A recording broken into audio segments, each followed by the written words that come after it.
Welcome to the Winning with Shopify podcast. This is the podcast to help you scale your Shopify store into a money-making machine. This episode is brought to you by OmniSend, trusted by more than 80,000 Shopify brands just like yours. Everything you need to scale your email marketing and ROI. Send emails, newsletters, and SMS. Build your email list with landing pages and pop-ups. One-click Shopify integration. Get 24/7 email and live chat support all with OmniSend. Now, over to your host, Nick Truman. Hi everybody, and welcome to another episode of the Winning with Shopify podcast. For anyone that's not tuned in before, it's an absolutely special moment for us to have you tuning into your first ever episode. If you've tuned in before, you're a lifetime subscriber, you've listened to hundreds of these things, which I know a few of you have because you email me, and I love getting your emails. Welcome back. It's awesome to have you tuning in again. I've got a couple of quick things to plug just before we dive into today's episode. Number one is we've got loads of webinars booked over the next few months. We've got 2 in March, another one in April, 1 in May, 1 in June, 1 in July. You get the idea. So we've got 2 in March and then 1 every month after that. We've also got a few other ones we're scheduling at the moment as well. They're actually hosted by my main agency, Spec, but on the Winning with Shopify podcast newsletter, you can sign up and get links to all of those, or at least links to the next one that Byron is sending out. So if you haven't already, go and sign up to our newsletter is really what I'm trying to say there. Second and final plug for today is that we have a couple of slots later on this year. If anyone is thinking of sponsoring, if you're an agency who wants to push something, a bit of tech, a Shopify app, etc., we'd love to hear from you. We love having you guys involved because whoever the sponsor is, that tends to set the tone as to what we're talking about as well. So if you want to get involved, people who sponsor the show obviously support paying my salary and everybody else's, and also all of our costs to keep the show on the road. That's more than enough from me. Today we're going to be talking about subscription businesses and talking about the customers. Within all of that, we're going to touch on email and marketing and acquisition, a whole range of other things. And helping me today, I've got a very special guest. His name is John, and he was the CEO of Battlbox. So John, welcome to the show. Nick, thanks for having me. Excited to be here. Well, it's a pleasure to have you on the show. And anyone who is not listening to their first episode will know exactly what I'm about to ask you, John. Give us a bit of a background to what Battlbox is, how you got involved initially, how you ended up founding that, or becoming the CEO of that, and then also, what it's doing today. Sure. So Battlbox started in 2015. So in 2015, there was that subscription box craze where there were so many boxes being launched, and Battlbox was one of them. So it was outdoor adventure gear. So think hiking, camping, survival, really anything that is in that space. Mm-hmm. And getting involved was a unique one. I invested in the company 2 weeks after launch. Oh, wow. And the intent was very limited time, board seat, just advisement, and it just quickly became very big, very fast, and my expectations and responsibilities were growing. Yep. And I had to make a choice. I was deep into a career in sales and building sales teams, B2B, and I had to make a choice of which direction I was going to go because I couldn't do both. So I jumped straight into Battlbox in 2016, and nice. The rest is history. So kept growing. Had a Netflix show in 2020. We got acquired in 2021. We decided we were going to buy the business back in 2023. Wow. And okay. That's not part of the playbook, I don't think. But and here we are today. We've got the business back 10 months ago, and we're back in growth mode, and it's exciting. Wow. I mean, okay, I've got loads of questions, and we'll get on to Shopify and all the main stuff that I think people normally tune in based on the title in a sec. But so when you first joined up, your role basically expanded pretty quickly. Do you think, and I don't want you to chuck any of your old colleagues or board members under the bus with this, but do you think it expanded because you were the only one who really knew what they were doing? Do you think it expanded because you had the enthusiasm? You know, you'd obviously bought in, so you had skin in the game and wanted this thing to be successful. No, I think if I'm being honest, it was a good idea. It was executed fairly well, mm-hmm. But it was a good idea, and it was timing. It was early 2015. It was the time to launch a subscription box. Yeah.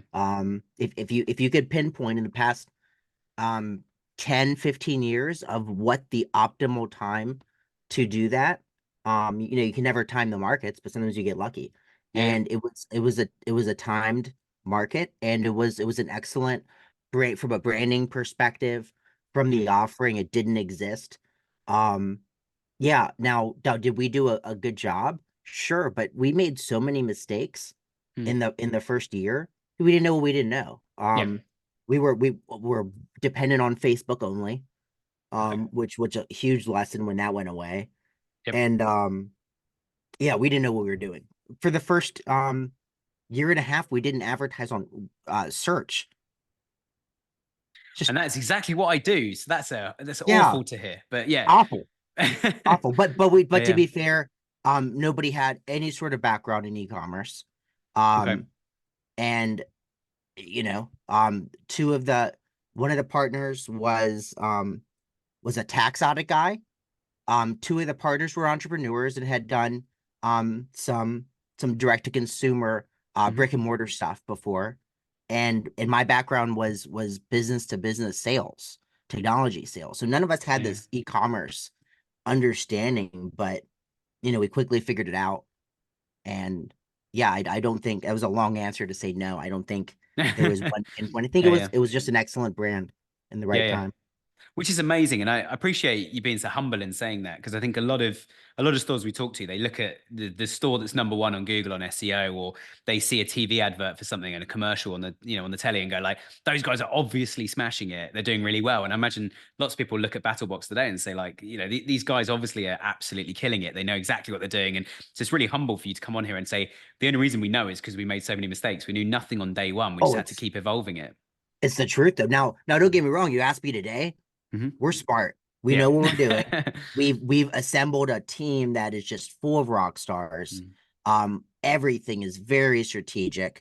But 9 years ago, no, it was trial by error, Yeah, yeah. And trial by fire. Yeah. I guess there's a really key lesson in there, isn't there? And I think this probably applies to every channel and everything you do within Shopify, every marketing channel. That actually, when you try something for the first time, even if, I mean, I've been doing this 15 years, PPC and SEO, I come into stuff all the time and clients say, you must know what's going to happen the day we turn our first advert on. And I'm like, no idea. Right. Absolutely no idea. The difference between me and everyone else is I know what I'm going to do next. Once I see some data, literally 24 hours data, a week's data, a month's data, the more data I've got, the more you've been wasting money, the more I can make a better decision for you. But I can make decisions faster than anybody else. And my team can make decisions quicker because we know what we're looking for. We know how we're going to make it work. And we've looked at like what your profit margins are and all that sort of stuff. So I think that ability to learn quickly and, mistake is just a step to it, to success. And I used to Yeah. think that was such a horrible, like, one of those awful things you see written on the wall. That's like, Yeah. happiness is just a smile away. And I'm like, there's no depth in that, but it's so true that, it's almost like kind of how quickly can you fail to then be Right. successful. But you've got to make smart decisions. And as you say, a really good, smart team. What Yeah. was the defining moment then? Or were there any particular defining moments where you went from like, okay, we've launched this thing, it's great timing, the brand's cool, but we still don't know what we're doing. Was there any defining moment where it kind of went, we're doing all right, to suddenly we're doing really well? Or has it been very kind of just kind of step-by-step growth throughout the years? With the exception of the TV show, it was very, very slow and steady. Okay. We now there were some calculated decisions that ensured that it was the steady growth. Yep. One of those is we had a pre just to date 2015 pre-purchase survey, Mhm. asking them, completely stopping them from buying, to ask Right. them where they heard about us. And this was in month 2, month 3, Mm. and one of the options was other, and they could type something in. And they were like 20-30% of our new subscribers were putting in current 1776. And part of our go-to market strategy was we sent about 30 boxes out to YouTubers for reviews, just to Yep. get some organic content, some buzz Hey, nice. going. And we had this little Google spreadsheet that we were, tracking when their videos dropped, if they did a good job. And we quickly found this current 1776 guy, but he wasn't on our list of comped boxes. So further in Nice. the CRM, paying customer. Mm. Um, and he was driving 20% of the reason why. So we were like, okay, um, hey, Brandon, you don't have to pay for your box anymore. It's free. Keep doing this. Mm. And we continue to see on that pre-purchase survey references to him. Yeah. And then we started to see his channel start picking up momentum. And when we would repost his videos and we started getting momentum, that fast forwarded to, hey, we're going to give you $500 a month. Keep doing the box. You have to do it by this date. There's Yeah. some rules now. Like if you have a question about a product, reach out to us first. And then by the time I came on in full time in early 2016, one of my second, I had one very important thing I had to do immediately, and then my second big task was us figuring out how to bring Brandon Curran on full time as the Yeah. face of the brand.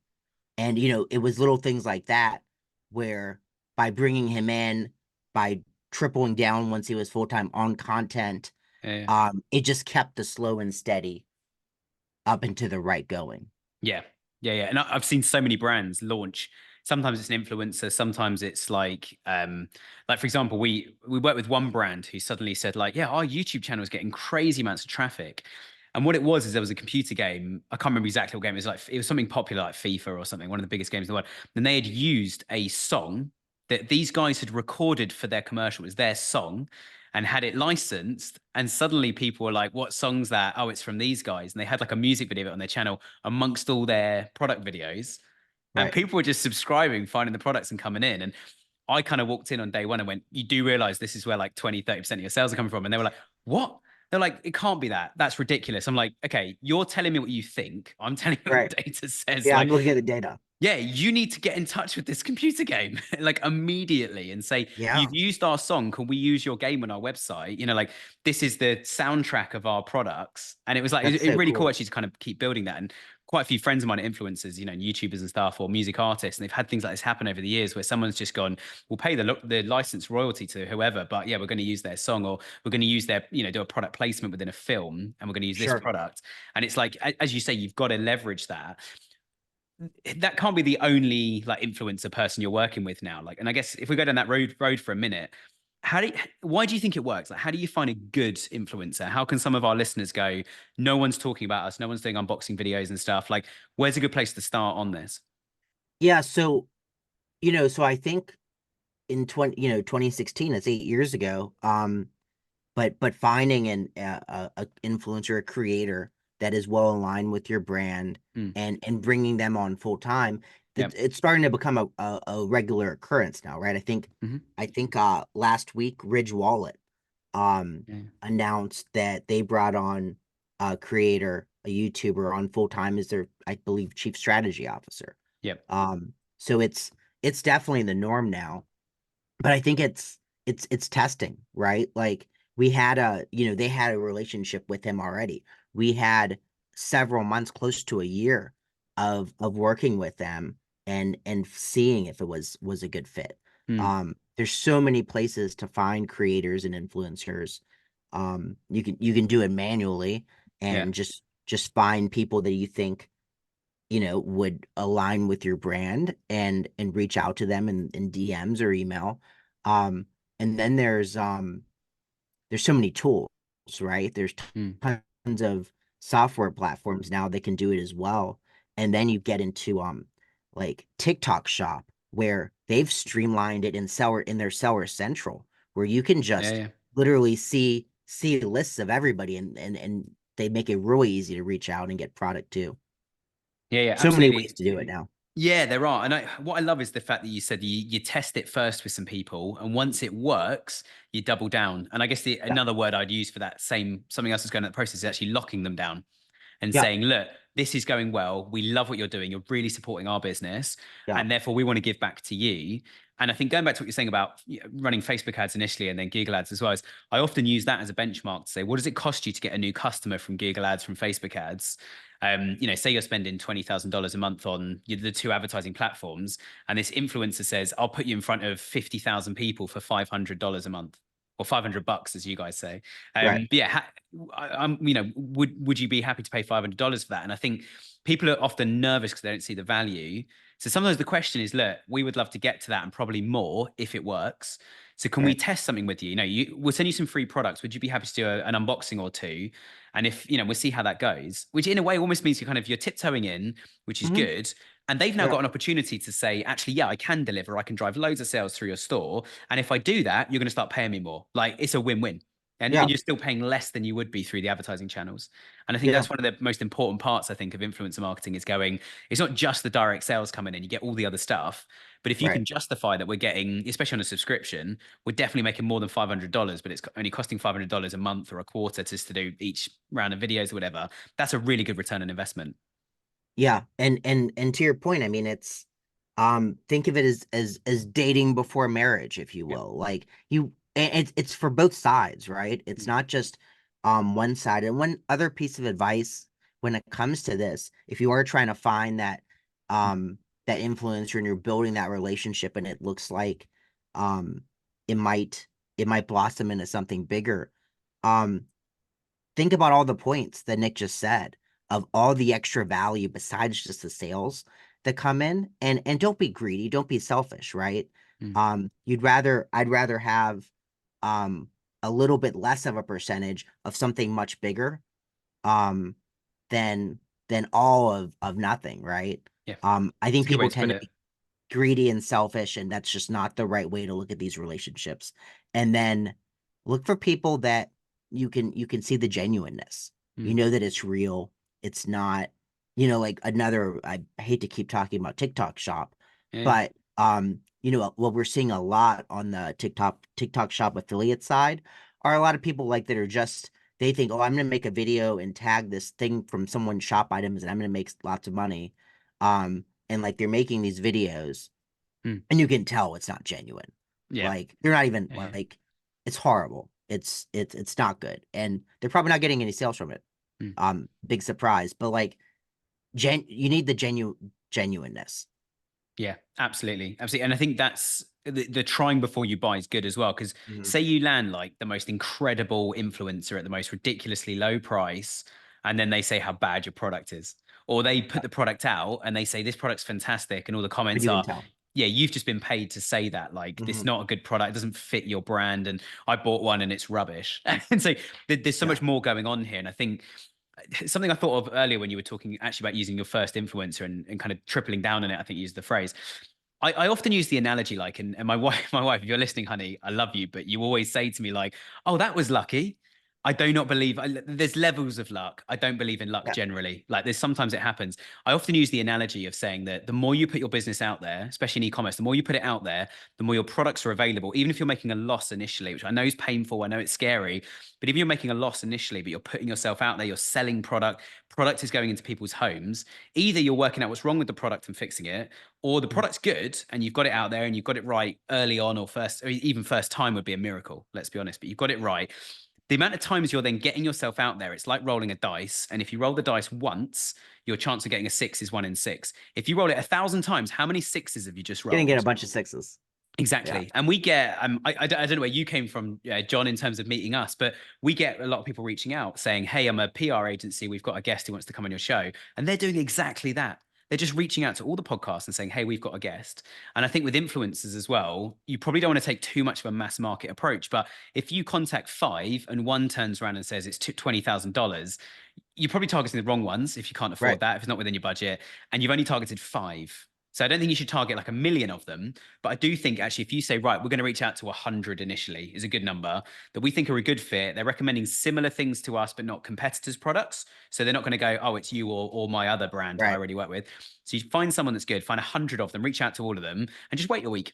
And if Mhm. no one replies, adjust your message. It's literally Yep. is email marketing at this point, or as you say, DMs, which very Yeah. similar to email marketing. It's just you've got to get that right message, got to get it in front of people. But I think like you guys finding this first influence. I think Brandon, you said it was his Yeah. name.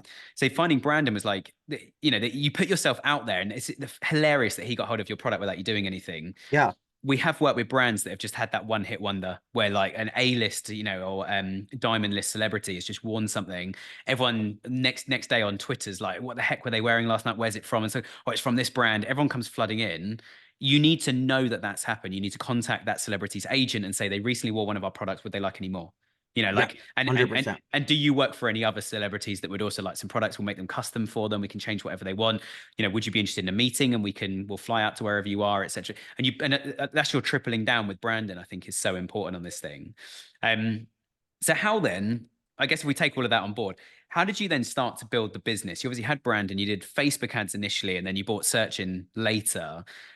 What was the approach on Facebook ads first? And then how did that lead into search campaigns?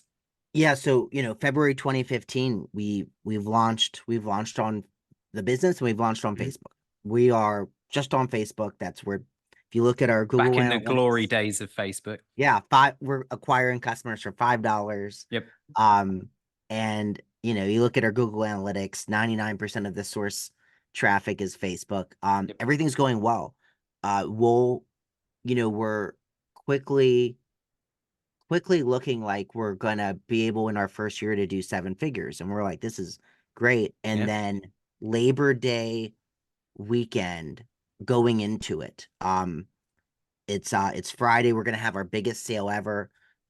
We're confident it's gonna be our biggest weekend we've ever done. Now, we've only been around for 6 months, but Friday around 6 p.m., we get a notification on all of our phones. Our Facebook ads that we had just launched, they weren't like deactivated or paused. Yeah, the notification said our account was canceled. Yep. When we go from all this traffic to zero traffic. There's a little bit of traffic because of the YouTubers, the 30 boxes we send out every month because of Curran, but it pales in comparison to the paid traffic. And suddenly that's gone. It just gone. Going into a weekend, obviously the whole weekend we're offline. We got super lucky, and this is actually, I think, genuinely like luckiness. We didn't roll the dice first. We rolled the dice twice and we got a 6. We couldn't get a hold of anybody on Facebook, big surprise. And we want to talk to somebody because there's no reason for our account to be killed. And we have at this point we're really big on building a community in the Battlebox area. And we have this Reddit style forum that we've created. And we post on there, hey, anybody have any ideas on what to do here? Like, we asked our customers, and one of our customers worked for Facebook, worked a couple cubicle rows away from the manual auditing team that very likely killed our account. Can I have their phone number? Is that because I need this person? Yeah. That's incredible. And he literally he's like, yeah, let me walk over there and see if I can get an answer for you. And like literally an hour later, we were back up and running. Which is great. But it was at that point that we need diversification. We don't ever want this to happen again. Okay, well, we don't know anything. We don't know what we don't know. We're doing our own Facebook ads at the time. So we find an agency that can help us with Facebook, but also launch Google ads. And we quickly launched Google ads around the start of the year. And obviously now we're very well diversified. Everything from direct mail to connected TV to all of the social platforms. Nice. I mean, what a story. I feel your pain. I did not think you were going to say someone at Facebook happened to be on Reddit at the time. I had no idea we're going there.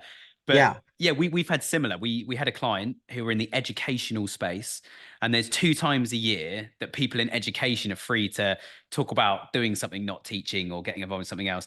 One's Christmas and one's summer, both of which we were off simultaneously, one after the other. Once because our ads related to employment, and after about 2 months of me chasing every single day, turns out they didn't.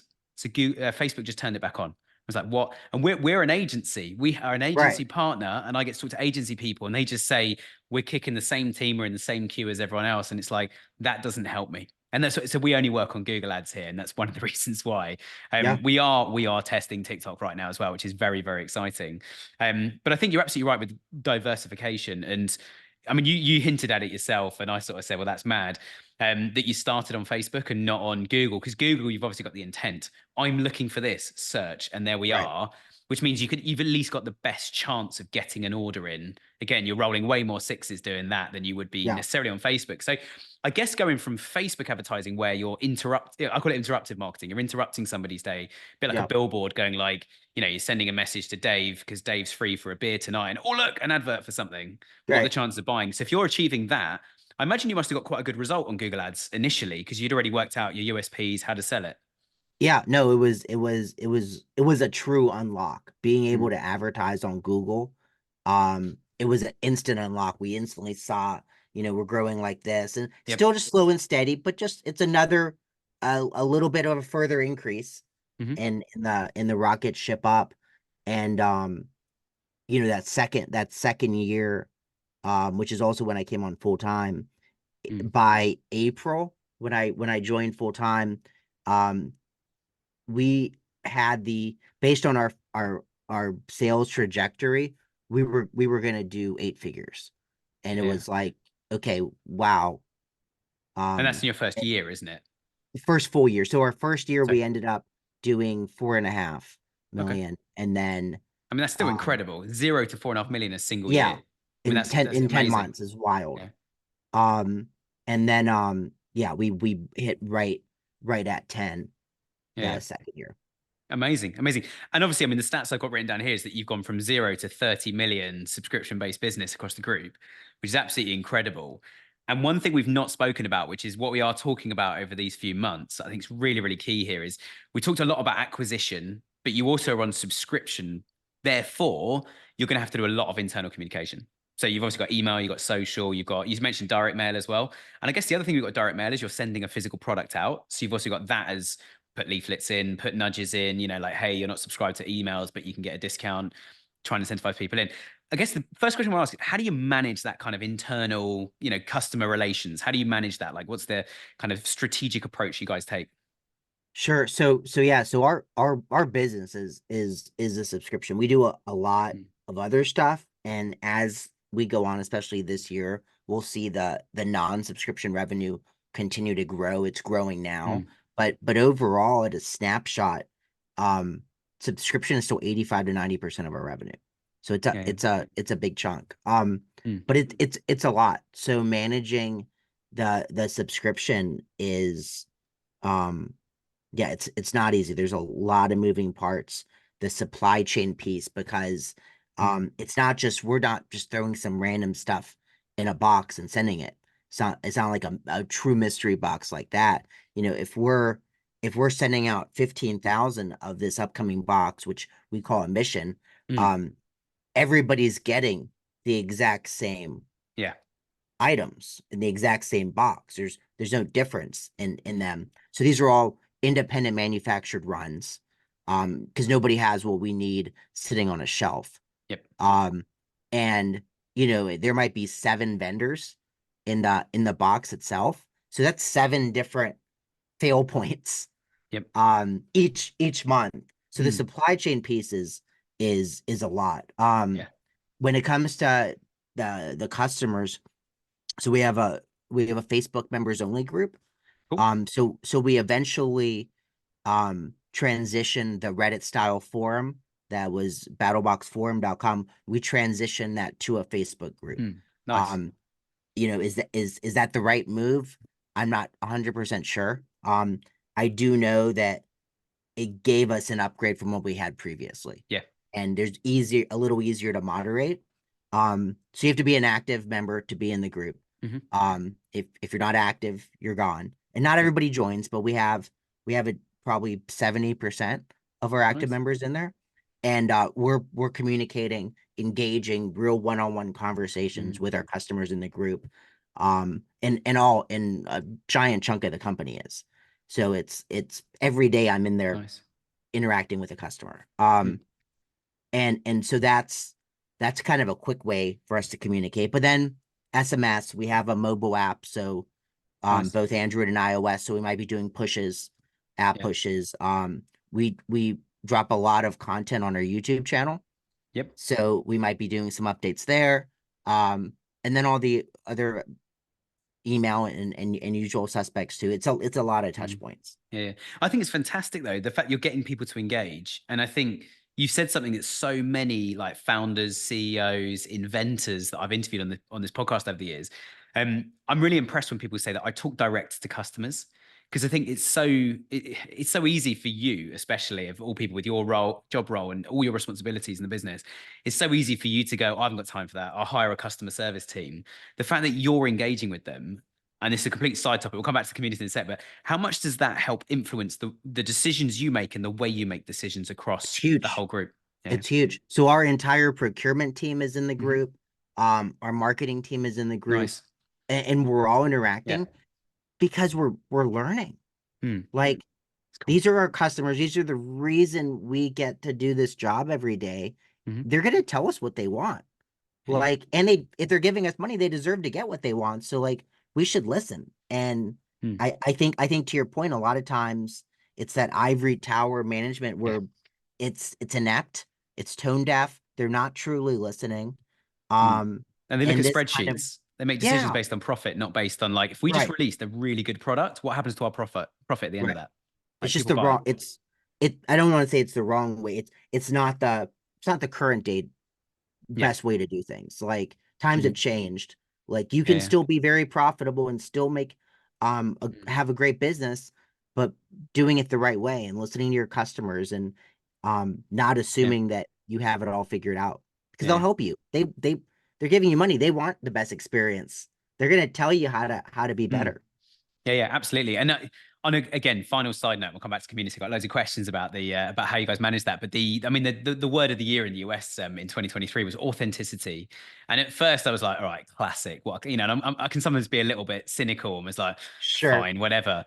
But actually, yeah, when I started looking at the way the world is right now, the way politicians are, the way social media is, the way companies have to operate, the way we educate people as well, authenticity is so key. I mean, how many YouTube videos do you see saying like, you know, what's happening with climate change? And then you just get a barrage of comments going, this is false or this is outdated now. And you're like, no one who's projecting the video out has even said this is outdated. It's all the comments going, because these are all the people really interested in like what's happening to the climate, what we're doing with the planet, how long is this going to happen for? You know, hundreds of years potentially. But let's not talk about too much about the climate. But the point being is that authenticity of you talking to customers to go, you know, so when somebody says like we need to invest more in customer service, you can quite quickly probably go, yes, we do, or no, we don't, or Right. actually, this is what I'm seeing. Does everybody Right. agree? And does that make sense? You know, when I talk to our customers, I see us having the best customer service in the industry. Maybe our mantra is X, Y, Z. You know, we need to run faster than the competitors, or we need to be so stand out that they all don't exist soon. And so, actually, yeah, let's invest more in customer service. And how should we do it? What are people asking for? Well, you know the answers to those questions We because you're have, yeah, seeing we it have all a come. pulse. We have a pulse at all Yeah, yeah, times. absolutely, absolutely. Back to the community then. I guess the first question I've got is you've got the Facebook group, you've got YouTube channel, you've got email, you've got SMS, you've got a whole range of things. How do you come up with that content? You know, how do you come up with enough stories and things to actually communicate out and talk to customers about? So it does help that, we have full-time creators, Hmm. Brandon, and we also have a Nice. gentleman named Austin. Hmm. So there's no shortage of them turning Mm. on the camera, Yeah. and grabbing some content. And then we have a social media manager that, does the scheduling, but also comes up with Yeah. Yeah. content ourselves, and we have a video editing team. So we're constantly pulling Mm. existing content from the archives and chopping it back up, Yep. repurposing it. There's a lot of repurposing content, Hmm. Yeah. Yeah. where, we might shoot a 20-minute video, and over the course of the next 2 years, Mm. there Yeah. might Yeah. we might have done 80 shorts from it, just in if it performed well Mm. in different variations and versions. So it's a team effort. And then, being honest, every Monday we have a strategy call. Mm. um Yeah. Yeah. it's marketing, it's our two creators. We jump on, and for an hour we talk about what everybody's working on for the week and what the strategy is. Yep. If we're seeing anything trending on Reels or Shorts or TikTok, and hey, can we take Mm. an approach on this video? Yep. Can we loop in something else we're working to this? Mm. Just open communication, and just always thinking of ideas. And it's kind of a culture of, um if any of us see something of an opportunity that is in the marketing part of the team, like, dude, you have the login. You should be logged in anyway. Jump in there and Mm. post something. Yeah. Like, Yeah. It Oh wow, doesn't sometimes it's a lot of it's trust. yeah, but Yep. it's a small team, Mm, and um we have the typical process. Content goes to the video editing team. yep. Video editing team Nice. gives it to us. Once approved, goes to the social marketing scheduling team. Once they Mm, schedule it, then it has to be approved again, and it goes. But it's a long process. yeah. Sometimes you just gotta go and just go directly Mm, farm to table as fast as you can. yeah. Yeah. Um, I and we think have a team being that can do it. Yeah, yeah. I was going to say being nimble as well. Is you guys sound like you're so lean in terms of like every Monday we might rip up the whole rule book every week for 3 weeks because the rule book's not working, and Yeah. change it, keep changing the game. I guess a big question then, and this all sounds very exciting and very fun where you got to today. How did you get to this though? Like, so people will be listening going, all right, John, sounds great. I've got a team of 4 in the whole business. That's like procurement, sending products out, marketing, the lot. I've just brought my first marketing agency on board. And from surveying you guys recently, I know that's quite a common situation for you. When did you get like your first content person, or how did you create content before that? Was it just was it you? Did you forget to do it half the time because you got so many other things to do? Or how did you guys kind of kickstart that whole content process? Yeah, so in the beginning, we were doing content ourselves. Mm, Um and to your point, like we also had to run the Facebook ads, and we also had to figure out what's going in the box. yeah. So it was a balancing act, and Mm, were we always doing the right amount? Absolutely not. mm, We were yeah, we yeah. were doing the best we could. When we brought Brandon on full time in the second year, Brandon was farm to table. He Mm, shot the video, he was the star of the video, he edited the video, yeah. he posted the video. I love that It was farm to table. That makes a farm to lot of table, sense. Yeah, yeah. 100% him. Mm, Um, and it was that way for several years. mm, It wasn't until so we did add some marketing additions in year mm, 4, year yep. 5, and then in 2021 we added a video editor, Mm, and then nice.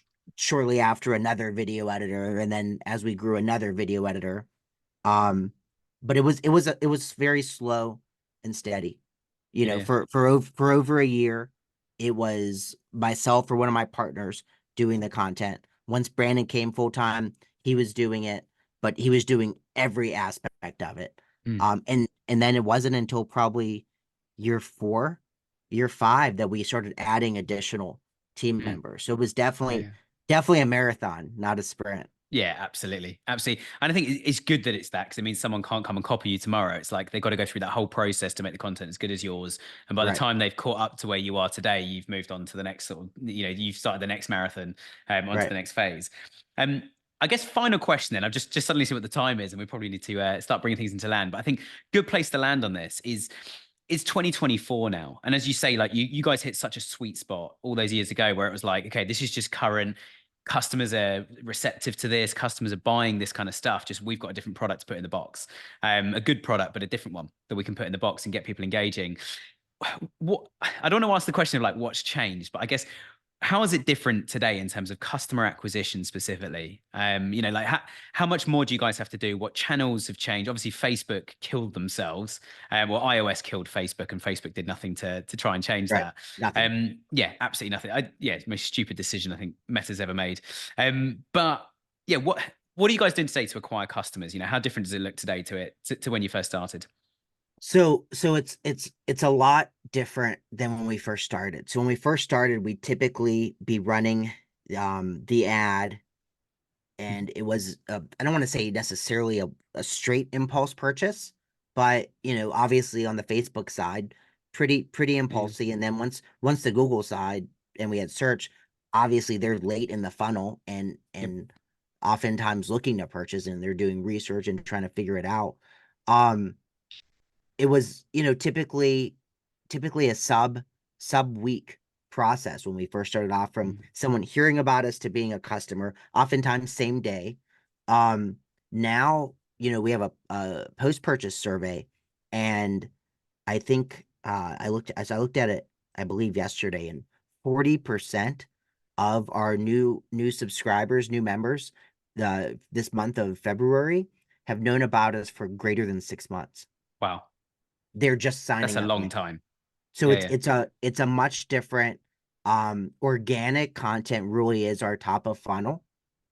And then in the same way that, so the organic content's top of funnel, but the same way that we used to use search for pushing mid funnel, kind of Hmm. getting them to the next step, Yep. we use all of social advertising in that same manner now, just moving them Yeah. along closer to Yep. purchasing decision.